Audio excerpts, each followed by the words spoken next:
Boa noite a todos, graças e paz da parte de Deus e do Senhor Jesus Cristo. Hoje nós vamos meditar numa palavra de Mateus capítulo 7. Deus vai nos conceder graça aí de a gente meditar em cada frase, em cada versículo, para saber o que Deus tem para nós. Em primeiro lugar, eu queria convidar vocês para a gente fazer uma oração. Amém? Oremos. Querido e maravilhoso Deus, em nome do Teu Filho Jesus Cristo, queremos pedir a Tua graça, misericórdia, bondade por nossas vidas, pedir o Teu perdão, pedir a Tua ajuda, Senhor, para que possamos realizar todos os nossos feitos que nos é proposto nesta vida, nesta terra, e sermos Seus instrumentos, Seus vasos por essa nossa jornada. Queremos pedir ao Senhor também neste momento que nos conceda a Tua palavra, orientações, sabedorias, que saiamos, Senhor, daqui desse vídeo cheios do conhecimento que somente o Senhor tem para nós, conhecimento das coisas espirituais, importantes e eternas para as nossas vidas. Peço ao Senhor que estenda suas mãos em favor de cada um de nossos irmãos, livrando-os, grande Deus, de suas angústias, suas dificuldades, os nossos irmãos que estão enfermos, sejam na mente, na alma ou no corpo, que o Senhor venha livrar a todos eles em nome de Jesus. Pedir ao Senhor também que continue abençoando os nossos familiares, abençoando o nosso país, o nosso povo, que todos sejam ricamente cheios da Tua misericórdia, graça e bondade. Peço ao Senhor, grande Deus, a Tua direção, que o Senhor me ilumine e me conduza, grande Deus, nessas porções da Tua palavra, para a glória e honra do Teu santo nome, Senhor. Amém. E graças a Deus. Amém, pessoal? Vou chamar a Índia, que ela vai ler para nós o capítulo 7 do livro de Mateus. Eu já volto com a explicação de cada frase, tá bom? Entendi, tá cortando. Paz do Senhor a todos. Vamos ler Mateus 7. Não julguem para que vocês não sejam julgados, pois da mesma forma que julgarem, vocês serão julgados, e a medida que usarem também será usada para medir vocês. Por que repara no cisco que está no olho do seu irmão e não se dá conta da viga que está em seu próprio olho?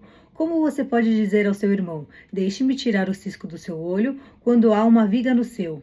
Hipócrita, tire primeiro a viga do seu olho, e então você verá claramente para tirar o cisco do olho do seu irmão.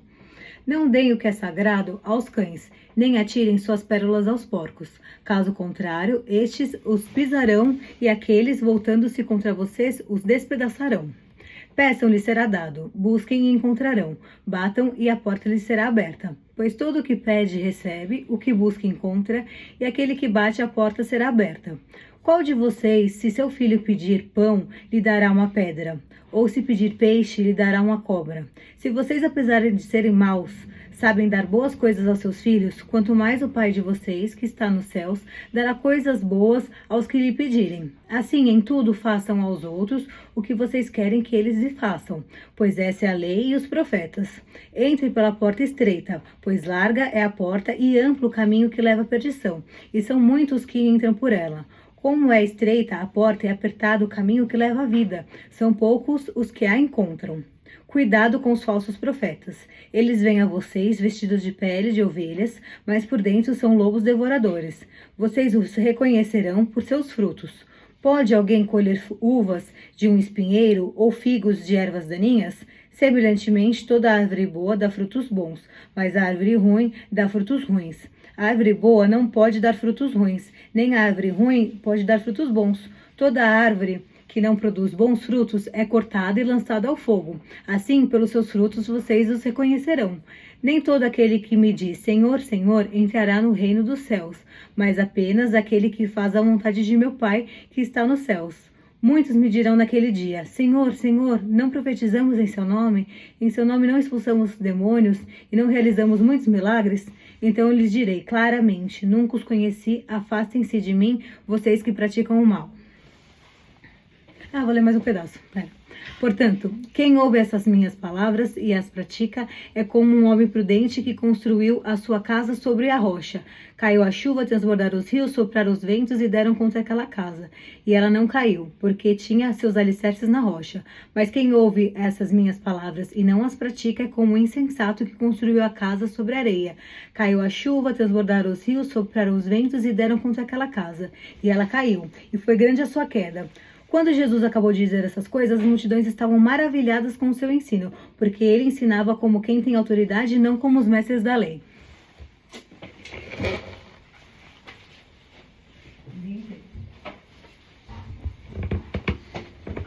Muito obrigado, Ingrid. Então vamos lá. Versículo 1 do capítulo 7, como a Ingrid bem leu para a gente, diz assim: não julguem para que vocês não sejam julgados. O que é isso, né, gente? Nós não temos a capacidade de julgar as pessoas por causa dos nossos próprios erros. E por isso, Deus, através do Senhor Jesus Cristo, está nos dizendo aqui que nós não temos essa condição de julgar as pessoas. E o que é um julgamento? É nós acharmos ou dizermos de alguém coisas como, por exemplo, olha, você não vai para o céu, você não merece o céu, você não está com Deus. Isso é um julgamento espiritual que nós não podemos fazer, mesmo porque nós não conhecemos o coração de cada pessoa. Deus, ele pode julgar, o Senhor Jesus Cristo pode julgar porque não comete erros. E aí, ele, tendo a compreensão total do que é uma justiça, do que é a justiça que ele estabeleceu, ele pode avaliar, pode julgar corretamente. Nós não temos muito aí condições de julgar. Mesmo uma pessoa muito bem estudada, muito bem articulada, conhecedor da vida, essa pessoa também não tem condição de julgar, porque tem os seus próprios erros, né? Ele continua acrescentando assim, ó: pois da mesma forma que julgarem, vocês serão julgados, e a medida que usarem também será usada para medir vocês. O Senhor Jesus Cristo quer dizer que, se eu exijo muito de alguém, eu preciso oferecer muito. Se eu exigir pouco, não será exigido muito de mim.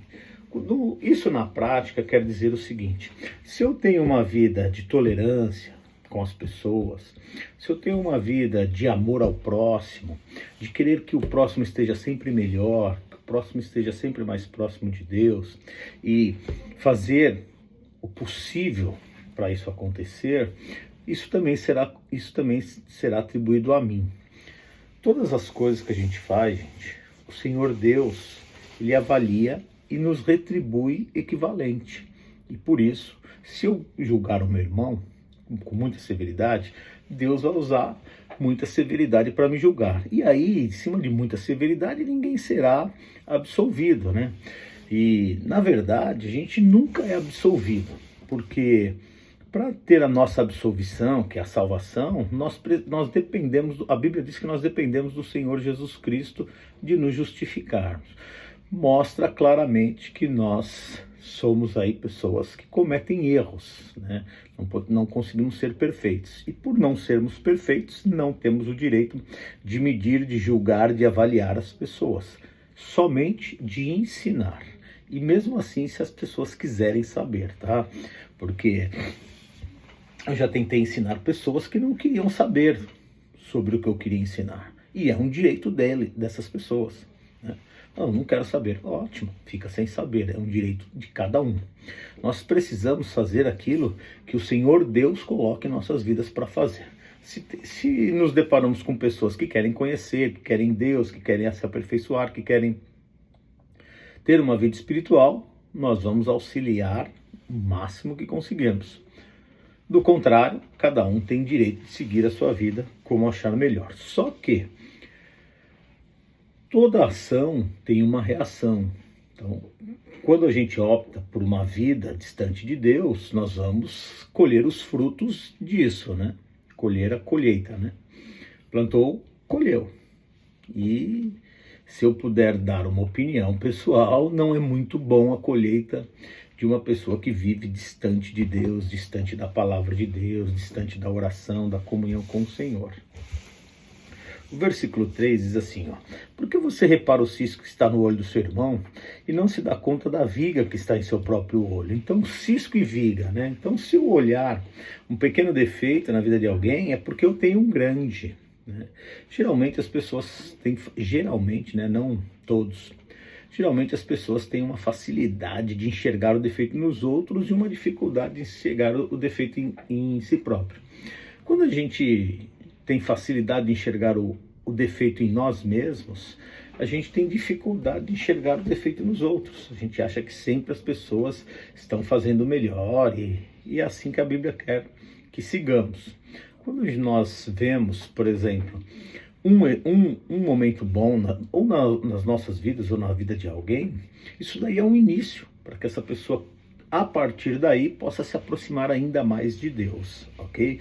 Por isso nós não devemos reparar o cisco no olho, mas devemos reparar as coisas boas que uma pessoa tem a oferecer. Versículo 4 diz assim: como você pode dizer a seu irmão, deixe-me tirar o cisco do seu olho, quando há uma viga no seu? Hipócrita, tire primeiro a viga de seu olho, e então você verá claramente para tirar o cisco do olho do seu irmão. Quando nós nos deparamos com o Senhor Jesus Cristo, quando a gente se converte, a gente pensa que é a melhor pessoa do mundo, e vai consertar o mundo, e vai consertar as outras pessoas, né? E aí quer dizer para as pessoas, não tem que fazer assim, tem que fazer assado, tem que fazer cozido, E aí a gente acaba se esquecendo do nosso procedimento. O apóstolo Paulo, na sabedoria que Deus lhe deu, ele escreveu assim, eu me esforço para que depois de ter ensinado aos outros, eu mesmo não venha a ser reprovado. Então olha o cuidado que ele tinha de ensinar e ser reprovado. Ele não queria passar por isso. Ele tinha um cuidado de ensinar os outros e ele mesmo não ser reprovado. Então isso daí era uma sabedoria que Deus deu a ele, que também pode ser transferida para nós, essa sabedoria, né? O maior empenho que nós podemos realizar em relação à obra de Deus é estarmos prestando atenção nas nossas vidas, nas nossas coisas, no que nós fazemos, para não sermos reprovados, né? E o que é uma reprovação espiritual? Quando eu me deixo envolver pelas coisas do mundo a tal ponto que eu me distancio de Deus e do Senhor Jesus Cristo, né? A Bíblia diz que a amizade do mundo é inimizade com Deus. E a amizade com Deus é inimizade com o mundo. Por quê? Porque as coisas físicas e espirituais, elas são opostas. Tudo que é bom fisicamente é ruim espiritualmente. E vice-versa. Por exemplo, como eu sempre digo, né? Muitos já me ouviram dizer isso, vou repetir com a permissão de vocês. É mais fácil uma pessoa buscar a Deus se ela estiver doente ou sã. É mais fácil uma pessoa buscar a Deus se ela estiver presa ou livre. É mais fácil uma pessoa buscar a Deus se ela estiver pobre ou se ela estiver rica. Então você vê, a pobreza, a doença e a prisão é fisicamente ruim. Mas a possibilidade de buscar a Deus abre boas oportunidades espirituais. E o inverso, né? Um rico, uma pessoa saudável, uma pessoa livre, por causa de sua riqueza, por causa de sua saúde, por causa da sua liberdade, tem um pouquinho mais de dificuldade de buscar a Deus. Então aquilo que é bom fisicamente torna-se ruim espiritualmente. E por isso, gente, nós precisamos tanto nos empenharmos nas nossas vidas espirituais de nós mesmos. Tem uma boa palavra também lá em Coríntios que o apóstolo Paulo disse. Ele disse assim, examine-se a cada um a si mesmo. Ele estava falando sobre a ceia, né? E aí ele falou, então coma do pão e beba do cálice. Mas essa regra não é só na ceia, a gente pode usar essa regra sempre em nossas vidas, de nos examinarmos a nós mesmos, né? Eu gosto de fazer essas autorreflexões, eu gosto de avaliar, quando eu leio a Bíblia, a minha própria vida, para que eu consiga ir me aprimorando a tal ponto que a Bíblia se torne em minha vida cada dia mais um livro a qual eu sigo, né, cada vez mais, e a qual eu consigo me aprimorar espiritualmente cada vez mais. Eu fazendo assim, me concentrando na minha vida, dificilmente eu vou reparar o cisco do olho do meu irmão, dificilmente eu vou julgar um irmão, dificilmente eu vou estar condenando alguém por seus atos, né? Perfeito ninguém é. A Bíblia própria diz que ninguém é perfeito. O único perfeito que houve, que passou pela terra, chama-se Jesus Cristo, nosso Senhor. Nós, sendo discípulos ou não do Senhor Jesus Cristo, não somos perfeitos. Tanto que ele teve que morrer na cruz para pagar os nossos pecados. Isso já mostra que nenhum de nós é perfeito. E por isso, nós precisamos tanto nos concentrar em nós mesmos e muito, mas muito menos nos outros. A nossa mínima concentração nos outros é para ensiná-los e não para julgar, para dizer que estão fazendo certo ou errado, tá? Então, Há uma diferença, né, entre julgamento e ensinamento. Quando eu ensino, quando eu mostro como Deus, como a Bíblia, como a Bíblia nos traz, eu estou ensinando. Quando eu aponto o dedo, aí a gente já está julgando, e pelas palavras do Senhor Jesus Cristo, que nós não podemos fazer, ok? Aí o versículo 6 é aquele versículo bem conhecido, né, que é: não deem o que é sagrado aos cães, nem atirem suas pérolas aos porcos. Caso contrário, esses pisarão, e aqueles voltando-se contra vocês os despedaçarão. A gente primeiro vai avaliar aqui quem são os cães e quem são os porcos. Para a gente saber isso, de quem Jesus Cristo está falando, a gente vai para 2 Pedro, capítulo 2, versículo 20, tá? Lá vai dizer para nós quem são os cães e quem são os porcos. Vamos lá. Diz assim, versículo 20, aqui, ó. Vamos ler do 19. Prometendo-lhes liberdade, eles mesmos são escravos da corrupção, pois o homem é escravo daquilo que o domina. Se tendo escapado das contaminações do mundo, por meio do conhecimento de nosso Senhor Jesus Cristo e Salvador, encontram-se novamente nelas enredados, e por elas dominado, estão em pior estado do que no princípio. Teria sido melhor que não tivessem conhecido o caminho da justiça, do que depois de terem conhecido, voltarem as costas para o santo mandamento que lhes foi transmitido. Confirma-se neles o ditado que é verdadeiro: cão volta ao seu vômito, e ainda, a porca lavada volta a revolver-se na lama. Então você viu aí que Pedro está citando um cão e uma porca. O cão volta ao vômito e a porca volta à lama, dentro de um contexto seguinte. Numa época passada da minha vida, eu não conhecia Deus, por isso não servia a Deus, fazia pecados. Conheci a Deus e o Senhor Jesus Cristo, abri mão do pecado. Larguei de Deus e do Senhor Jesus Cristo, voltei para o pecado. Então, tanto o vômito quanto a lama é o símbolo do pecado. Então o cachorro vomitou, né? E depois comeu. Saiu do pecado e entrou. O porco estava na lama, foi lavado, estava no pecado, foi lavado, depois voltou para a lama, voltou para o pecado. Então, ó, usando o versículo que Pedro nos explicou sobre o cão e sobre o porco, a gente coloca aqui: quem são os porcos e quem são os cães? Aqueles que já conheceram a palavra de Deus e desprezaram. Uma vez que a pessoa conheceu a palavra de Deus e desprezou, o que acontece? Nós, se insistirmos com essas pessoas, elas podem se voltar os seus pecados contra nós. Entende? Por exemplo, olha aqui que ele vai dizer: não deem o que é sagrado. O que é sagrado? O que nós temos de espiritual. A palavra de Deus, a nossa comunhão com Deus, né? A forma como nós oramos, buscamos a Deus, essas coisas são sagradas para nós. Eu vou dar isso para outras pessoas? Vou, mas para quem? Para quem quer. Para quem não quer, ou então alguém que já teve e não deu o devido valor, acontece o quê? Estes pisarão, ou seja, os porcos pisarão, né? No que é sagrado. Pisarão no que é sagrado é desprezando, né? O que é sagrado, e aqueles, que são os cães, voltando-se contra vocês, os despedaçarão. Ou seja, os cães que desprezam a palavra de Deus depois de tê-la, voltam-se contra nós e despedaçam aquilo que a gente estava oferecendo, né? Até as nossas vidas, às vezes, porque você já imaginou a gente querer pregar para uma pessoa e a pessoa desprezar, humilhar e falar brutamente contra aquilo que é extraordinário em nossas vidas, que é as coisas de Deus, as coisas espirituais. Vocês pensam que não acontece? Acontece sim, as pessoas falarem, desprezarem e até falar contra e amaldiçoar as coisas de Deus, né? Aconteceu na época do Senhor Jesus Cristo e até hoje acontece. Então, o Senhor Jesus Cristo está dizendo para nós não fazermos isso, né? Não darmos o que é sagrado nem aos cães e nem aos porcos.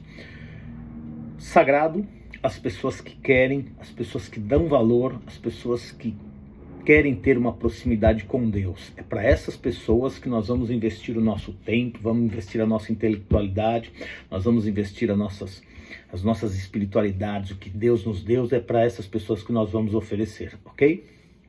Versículo 7.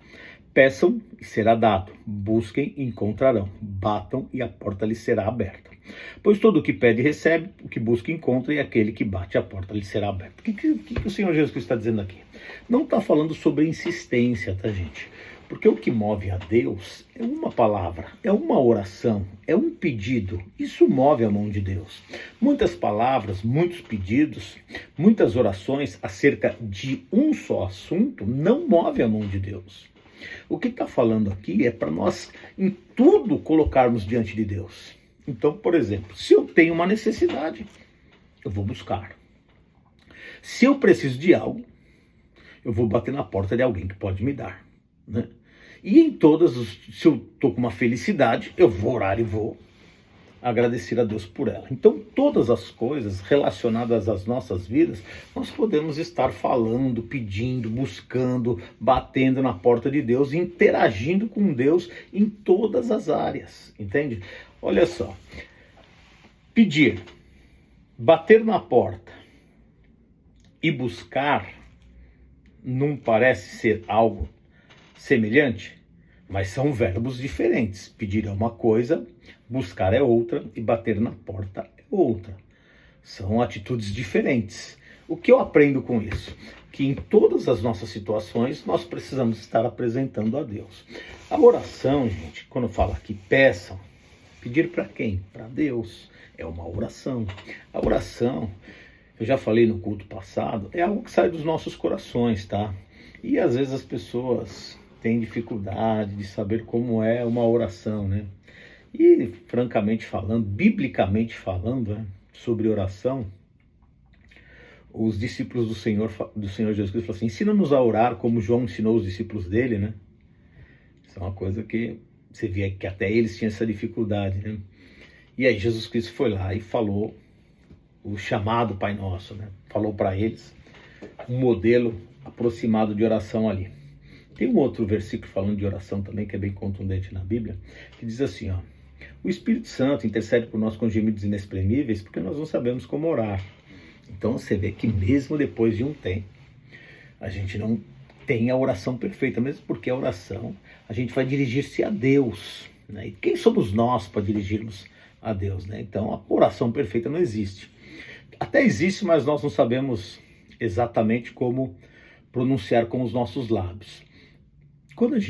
Quando nós estamos orando, se nós conseguirmos ouvir o Espírito Santo dentro de nós, a oração sai próxima da perfeição.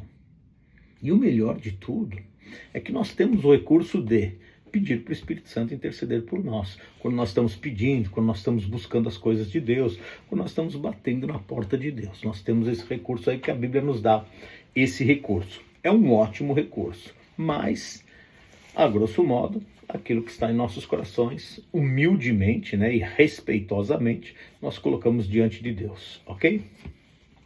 Versículo 9. Olha só como esse versículo 9 sugere e mostra para nós que nós não precisamos fazer muitas repetições, né? Qual de vocês, se um filho pedir um pão, lhe dará uma pedra? Ou, se pedir um peixe, lhe dará uma cobra? Se vocês, apesar de serem maus, sabem dar boas coisas aos seus filhos, quanto mais o Pai de vocês, que está nos céus, dará coisas boas ao que lhe pedirem. Então, se nós pedimos para Deus, nós vamos receber. Se nós formos filhos de Deus, se amarmos a Deus, se nos esforçarmos para estarmos próximos de Deus, vamos receber aí o que nós precisamos, as coisas boas aqui que ele colocou, né? Esse coisas boas, gente, são as coisas nobres, verdadeiras, que Deus quer e que nós precisamos ter para viver. Então, se eu achar que uma coisa é boa para mim e Deus não achar, aí não vai estar incluso no pacote, né? Então, as coisas boas aos olhos de Deus.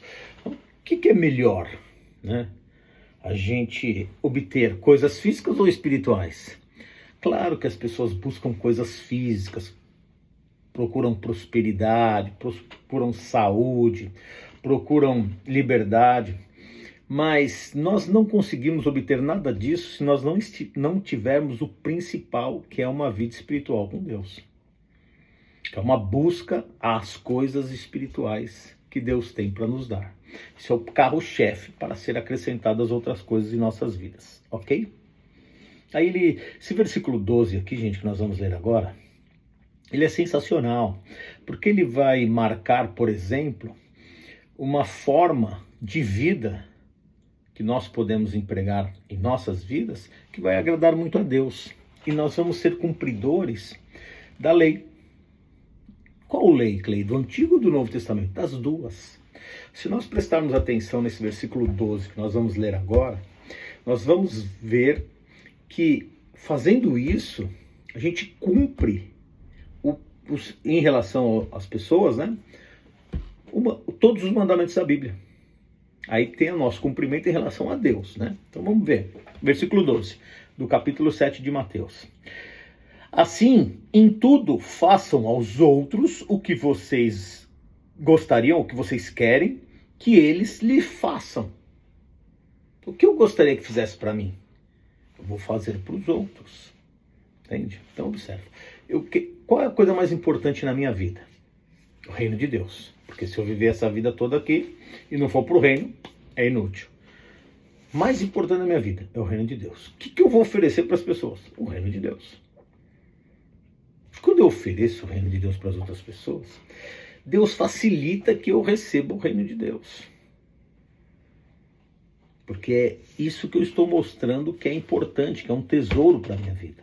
E em relação às coisas espirituais. Em relação às coisas físicas, a mesma coisa, né? O que eu gostaria? Gostaria de ter alguma prosperidade, para ter facilidade nessa vida. Dentro das minhas condições, vou ajudar o meu irmão. Gostaria de ter saúde, para mim também conseguir passar nessa vida aqui com algum conforto. Sem saúde é difícil. O que eu vou fazer? Vou orar e vou auxiliar no que eu puder os meus irmãos terem saúde também. E assim sucessivamente. O que eu gostaria que fizesse para mim, eu faço para os meus irmãos. Então esse é o segundo mandamento, que depende de toda a Bíblia. Ame o seu próximo como a si mesmo. Aqui é um bom procedimento, né? Um excelente procedimento para exercermos o ame o seu próximo como a nós mesmos. Aí ele acrescenta assim, ó. Pois esta é a lei e os profetas. No Novo Testamento não estava escrito, né? Só tinha a lei e os profetas. Então, a lei e os profetas é uma parte muito longa, muito estendida da Bíblia. Vou abrir aqui para vocês. Ó. Aqui é a divisão do Antigo e do Novo Testamento. Ó.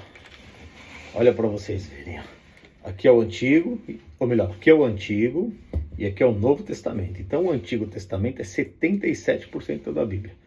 E o Novo, 23% de toda a Bíblia. Leia os profetas, porque o Novo Testamento ainda não estava escrito. O que está escrito aqui? Como eu faço para cumprir o que está escrito na lei e nos profetas, no Antigo Testamento? E também no Novo. Faço para os outros o que eu gostaria que fizesse para mim. E aí, amo a Deus acima de todas as coisas. Cumpro tudo. Consigo cumprir todas as coisas da Bíblia com esses dois mandamentos. Ok? Só que nós não temos aí a facilidade de fazer isso. Por isso, a Bíblia é recheada de detalhes para nos ensinar. Ok? Versículo 13 de Mateus capítulo 7. Entrem pela porta estreita, pois larga é a porta e amplo é o caminho que leva à perdição. E são muitos os que entram por ela. Então, ó. Primeira sugestão, entrem pela porta estreita. Mas ele não mostrou a porta estreita. Ele mostrou a porta larga. Qual é a porta larga? A porta larga é a porta que é fácil de entrar.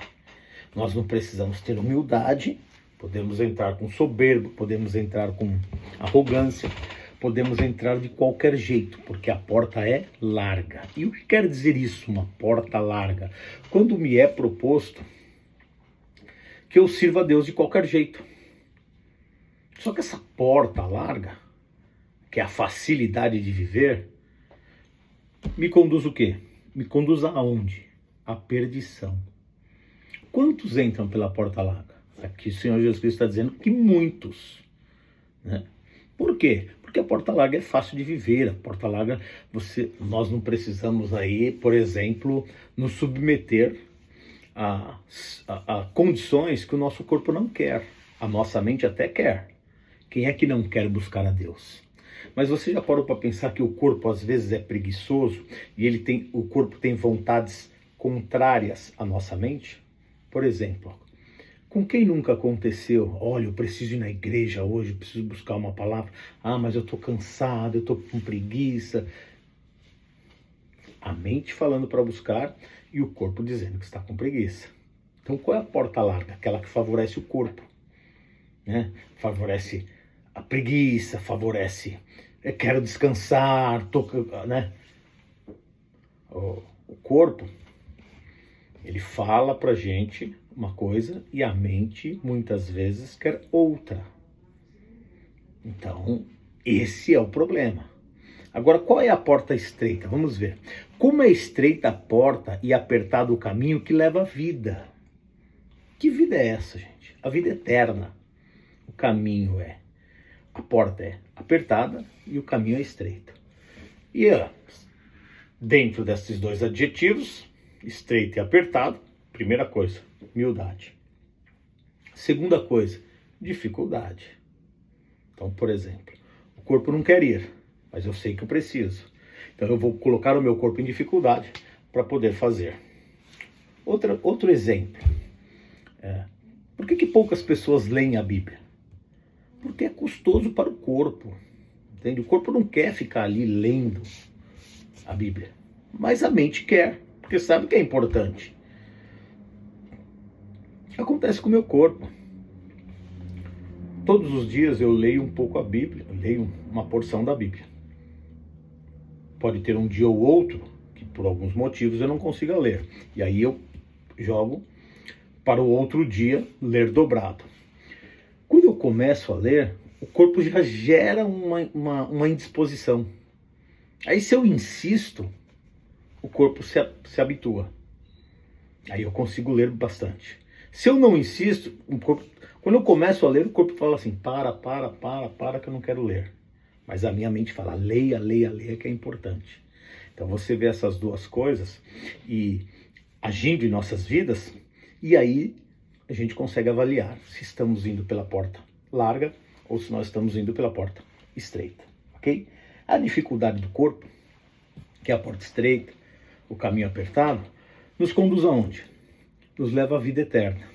E o que acontece? Por ter essa dificuldade do corpo, são poucos os que a encontram. Então, a vida, que é a vida eterna, o que está acontecendo? Pouquíssimas pessoas estão encontrando, justamente por darem razão, valor e ouvidos ao que o corpo deseja, e não o que a razão deseja. Ok? Então, fiquemos de sobreaviso. Versículo 15. Cuidado com os falsos profetas. Eles vêm a vocês vestidos de pele de ovelhas, mas por dentro são lobos devoradores. Esse assunto, gente, de falsos profetas, a Bíblia está recheada. Todos falaram disso. Aqui quem está falando é Jesus Cristo, mas também o apóstolo Paulo falou, Pedro falou, Tiago falou. Todos os escritores falaram dos falsos profetas. Até Judas, né? Você vê a carta de Judas, que é uma carta antes de Apocalipse. Judas, irmão de Tiago, ele fala assim, eu gostaria muito de falar com vocês sobre salvação, mas não dá. Tem que falar com vocês sobre falsos profetas, entende? Então a gente vê que está recheado de falsos profetas. Clay, como eu consigo ficar imune aos falsos profetas? Lendo a Bíblia. É a única forma.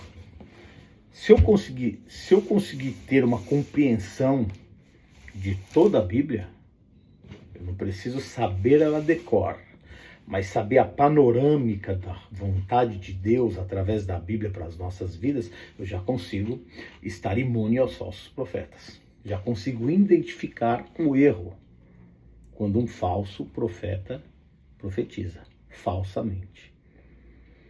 A verdadeira profecia é a Bíblia Sagrada, ok? Vocês os reconhecerão por seus frutos. Pode alguém colher uvas de um espinheiro ou figos de ervas daninhas? Semelhantemente, a árvore boa dá frutos bons, a árvore ruim dá frutos ruins. A árvore boa não pode dar frutos ruins, nem a árvore ruim pode dar frutos bons. Então, como Jesus Cristo está mostrando para nós identificarmos os profetas. O que é um fruto bom, o que é um fruto ruim? Fruto bom, aquilo que é produzido através da palavra de Deus. Fruto ruim, aquilo que é produzido contra a palavra de Deus. Então, se um profeta pregar ou viver contra a palavra de Deus, fruto ruim. Se um profeta pregar, ensinar e viver a favor da palavra de Deus, fruto bom. Simples assim, ok? Aí versículo 19, toda árvore que não produz bons frutos é cortada e lançada no fogo. Claro que isso não é instantâneo, né? Então, essas árvores, toda árvore, então essas árvores é uma comparação com as nossas vidas. Todos nós somos essa árvore aí que Jesus Cristo está falando.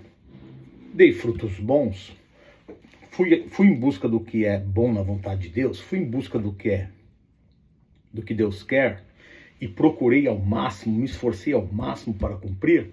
Sou árvore boa que dá frutos bons, final, vida eterna. Não me importei muito com Deus e acabei vivendo a vida meio de qualquer jeito. E por isso gerei em minha vida frutos ruins aos olhos de Deus. O final realmente vai ser um final triste, ok? Então, fica aí o alerta que a Bíblia oferece para nós. Assim pelos seus frutos, vocês os reconhecerão. A dificuldade aqui, gente, é reconhecer, né, um falso profeta e um profeta verdadeiro. O Senhor Jesus Cristo disse, lá em Mateus capítulo 23, que os mestres da lei da época percorriam terra e mar para fazer um convertido e quando conseguia, o tornava 2 vezes mais filho do inferno do que eles mesmos. Então observa que a responsabilidade está em nós. E nós quem? Não dos que ensinam, mas do que aprendem. O que eu estou aprendendo? De quem eu estou aprendendo? Será que o que eu estou aprendendo em relação às coisas espirituais, em relação às coisas de Deus, é verdadeiro, é justo, é honesto? Porque a responsabilidade é minha. De quem aprende e não de quem ensina. Quem ensina terá a sua responsabilidade também diante de Deus. Mas maior é a responsabilidade de quem aprende errado. Então, nós precisamos ficar bastante atentos, ok? Versículo 21.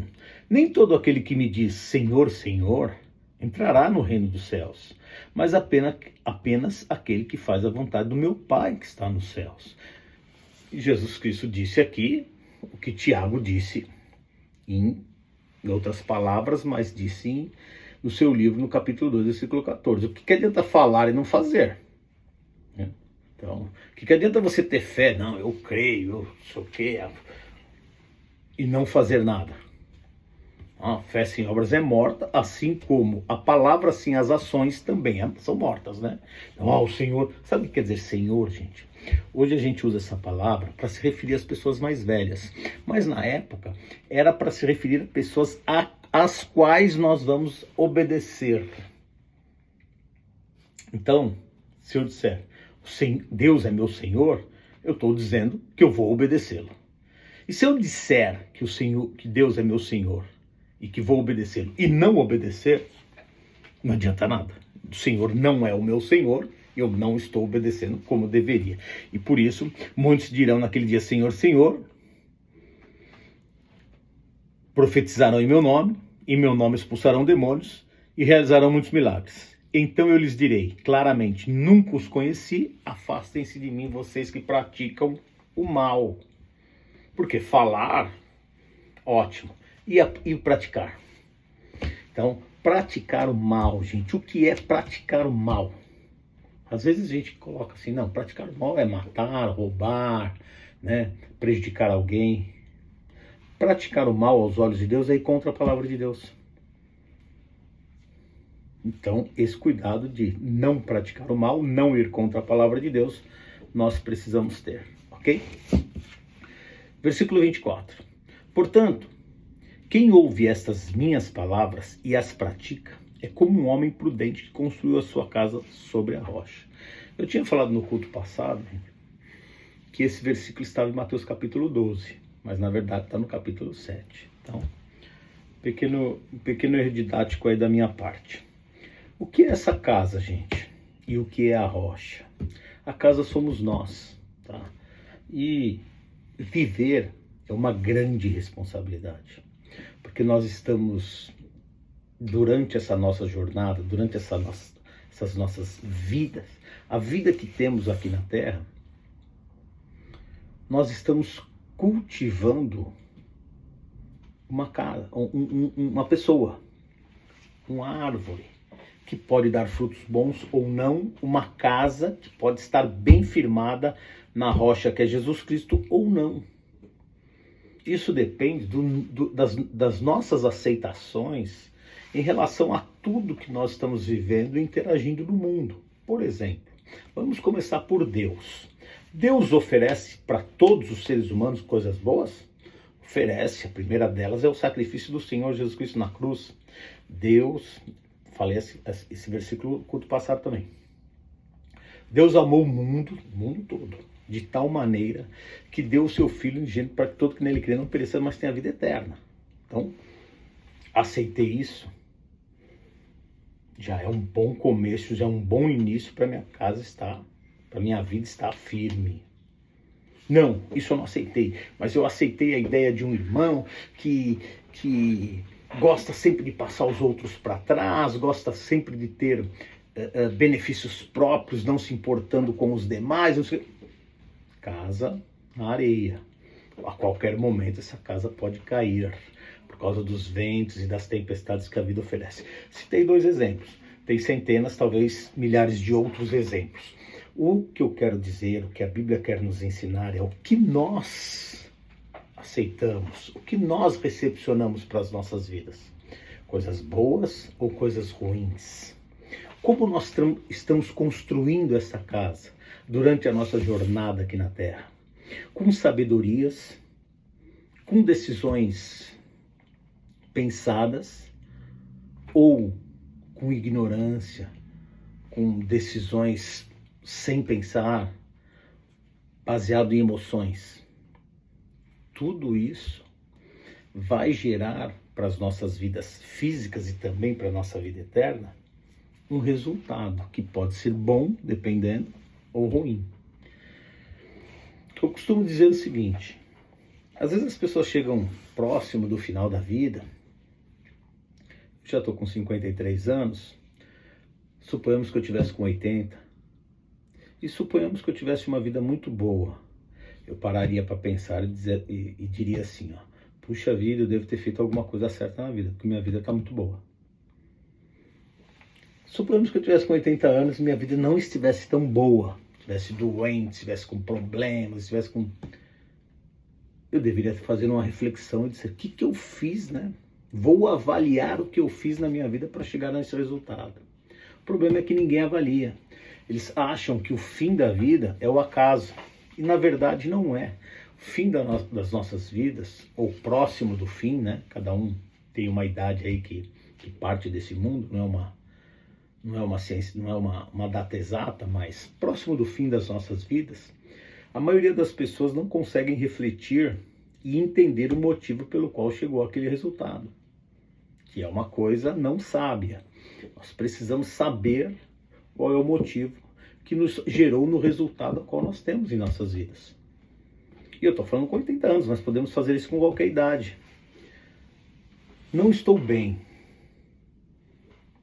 Não estou espiritualmente bem, não estou fisicamente bem, não estou com a minha saúde boa.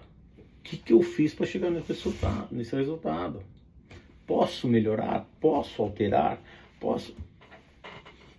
São pensamentos inteligentes. Porque se eu seguir isso aqui que Jesus Cristo falou, se eu me preocupar em construir a minha casa, a minha vida, de forma sólida, eu não preciso me preocupar em a minha vida ser destruída. Então, não adianta falar, tem que viver. A melhor instrução para ter uma vida, para ter uma casa fortalecida, é a palavra de Deus. E por isso Jesus Cristo falou, não adianta vocês só lerem a palavra de Deus, mas precisamos praticar. Praticar 100% é possível, mas a própria Bíblia diz que nunca ninguém conseguiu. Mas o que nós precisamos fazer então? Procurar praticar, nos esforçar ao máximo para que em tudo consigamos, né, realizar o que na Bíblia está nos orientando. Se porventura eu cometer algum deslize ou não, sem intenção, claro, eu terei esse perdão, né? Se for intencional não, mas se for sem querer, eu terei o perdão. Por quê? Porque a minha intenção é fazer o melhor. E isso é construir a casa sobre a rocha. Aprender de Deus e se esforçar ao máximo para praticar aquilo que Deus estabeleceu. O que vai acontecer? Versículo 25. Vai cair as chuvas, né? Vai transbordar os rios, os ventos vão soprar contra aquela casa e ela não cairá, porque seus alicerces estão na rocha. O que são esses rios que transbordam, chuvas que caem, ventos que sopram? São dificuldades que nós temos que enfrentar nas nossas vidas físicas e espirituais, né? O próprio Senhor Jesus Cristo no livro de João disse assim, no mundo vocês terão aflições, mas tenham bom ânimo. Então, não existe uma vida 100% sem problemas. O que existe são vidas com problemas e resoluções. E outras vidas com problemas sem resolução. Quando eu consigo uma vida com problemas e com resoluções? Quando eu estou com Deus. Quando a dificuldade de eu resolver os meus problemas? Quando eu estou distante de Deus. Jesus Cristo vai mostrar aqui o segundo caso, que é o caso de quem ouve as suas palavras e não pratica, né? Que é o versículo 26, ele diz assim, mas quem ouve as minhas palavras e não as pratica, é como um insensato que construiu a sua casa na areia. O que é um insensato, gente? Que não tem senso, que não tem direção, que não tem disciplina. Constrói a casa em qualquer lugar e acha que está tudo bem. E acha que não vai acontecer nada. Aí o resultado será mostrado no futuro. O que é uma casa em qualquer lugar, que é na areia, por exemplo, né? Quem tem uma breve noção de construção civil sabe que o melhor de qualquer construção é os seus alicerces, né? Porque não adianta se construir uma casa muito bonita sem alicerce e qualquer motivo ela quebrar, trincar e ruir e desabar. Então, um alicerce bem firme vai manter a casa firme. Um alicerce mal feito vai posteriormente gerar uma queda, uma ruína, uma destruição daquela casa. Trazendo para as nossas vidas, quando eu levo a vida de qualquer jeito, o resultado final é um resultado ruim. E por isso que eu digo que a vida é uma grande responsabilidade. Nós precisamos criar ideias, conceitos, ações e decisões baseado na justiça de Deus. E aí o resultado das nossas vidas no futuro será muito melhor. Será muito bom. Se eu faço o contrário, se eu não me importo com o que Deus estabeleceu, com o que Deus requer, com a justiça de Deus, o resultado da minha vida futuro pode ser um resultado muito ruim. Então, avaliemos muito bem isso. Sigamos essa orientação do Senhor Jesus Cristo aqui, de nos esforçarmos ao máximo para praticar aquilo que Ele nos ensinou. Porque senão, cairá a chuva, transbordarão os rios, soprarão os ventos e darão contra aquela casa e ela cairá. E grande será a sua queda. Então a queda da casa, que é as nossas vidas, né, que é o final, ou próximo do final, é grande. Justamente porque nós não praticamos aquilo que Deus estabeleceu como certo, como verdadeiro, como justiça, como direção para as nossas vidas. Ok? Aí Jesus se encerra assim, Quando Jesus acabou de dizer essas coisas, as multidões estavam maravilhadas. E realmente é coisa, a Bíblia, gente, é coisa para a gente ficar maravilhado. A palavra maravilhado vem da palavra maravilhas, né? Que a gente só pode empregar em algo sobrenatural. O que é uma coisa maravilhosa? Uma coisa sobrenatural. Então, geral, 100% as coisas de Deus. Deus é maravilhoso e as suas ações são maravilhosas, né? Porque excede a compreensão humana. Observe que quando Jesus Cristo falava de Deus, as pessoas ficavam maravilhadas, porque eram instruções que dariam a eles a condição de conduzir muito bem as suas vidas, né? Hoje a gente conversa com pessoas e fala assim, como está? A pessoa fala, tá tudo bem. Mas tá tudo bem mesmo?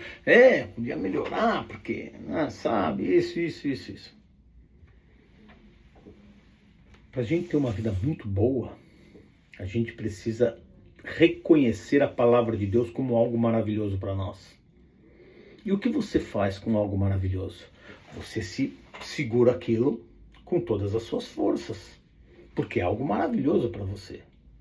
Então as multidões estavam maravilhadas com o ensino de Jesus Cristo, porque estava vendo que esse ensino ia gerar em suas vidas muitos benefícios sensacionais, benefícios incontáveis e insondáveis. E que eles não iam ter um mínimo de arrependimento. Do contrário daqueles que desprezaram. Vão e poderão se arrepender no futuro. Puxa, por que eu não ouvi? Por que eu não fiz? Porque uma coisa é certa, né, gente? O tempo passa de qualquer jeito. Como eu costumo dizer, o tempo não espera ninguém. Então vamos usar o tempo que temos para ir nos aproveitando oportunidades, nos fortalecendo, nos moldando ao padrão que Deus quer. Aproveitemos o tempo, porque o tempo passa. Se a gente não aproveitar, ele passa do mesmo jeito e a gente fica sem o proveito que poderíamos ter, ok? Com o seu ensino, versículo 29. Porque ele ensinava como quem tem autoridade e não como os mestres da lei. O que os mestres da lei ensinavam? Que eles não tinham autoridade, gente. Eles não sabiam como empregar a instrução de Deus na vida das pessoas, e nem nas suas próprias. Tanto que eles se tornaram pessoas, esses mestres da lei, que o próprio Senhor Jesus Cristo falou o que deles? Eles só se importavam com suas próprias vidas. Então eles não conseguiram colocar em prática aquilo que Deus deu para eles, uma vez que eles só se importavam com as suas próprias vidas. O Senhor Jesus Cristo, ele se importava mais com a vida dos outros do que com a dele. Entende? Então isso era a autoridade. Que autoridade é essa? De ensinar aos outros como deve viver. Com a autoridade de Deus, com as instruções de Deus, com as sabedorias de Deus. Essa autoridade gera benefícios em nossas vidas. Nossas de quem? De todos que se comprometem a viver dessa forma. Portanto, eu sei que muitos de vocês já sabem, mas ensinem os outros, gente, como é importante as nossas decisões, as nossas ações, o que nós falamos, como nós tratamos as pessoas, né? Como nós vivemos nesse mundo. E se quiserem ensinar as pessoas a terem uma vida muito boa, esse é o nosso manual. Bíblia Sagrada, principalmente Novo Testamento, principalmente as palavras do Senhor Jesus Cristo, a palavra dos seus apóstolos, que após a morte do Senhor Jesus Cristo, os apóstolos foram ensinando assim coisas extraordinárias que nos favorecem imensamente as nossas vidas. Amém? Continuem, gente, se fortalecendo no Senhor e no teu Filho Jesus Cristo, amém? Se tiverem alguma dúvida, podem me procurar. E eu quero fazer uma oração para a gente encerrar. Oremos. Querido e maravilhoso Deus, em nome do teu Filho Jesus Cristo, agradecemos mais uma vez a oportunidade que o Senhor nos deu de estarmos meditando na tua palavra, de estarmos juntos, observando detalhes que nos acrescenta, que transforma as nossas vidas de uma vida normal para uma vida excelente. Auxilia-nos, grande Deus, a cumprir todas as coisas que temos aprendido do Senhor, Dá-nos, grande Deus, orientações para que possamos ensinar os nossos irmãos e o seu nome será sempre glorificado. Leva-nos com segurança aos nossos lares, nos concedendo prosperidades, paz, saúde abundante e alegria e, acima disso, orientações da tua palavra e do teu espírito para nós cumprirmos e vivermos nesta terra. É o meu pedido ao Senhor, grande Deus, por mim e por todos que me ouvem, em nome do teu Filho Jesus Cristo, Senhor. Amém. E graças a Deus. Amém? Fiquem com Deus, Deus abençoe. Fiquem na paz.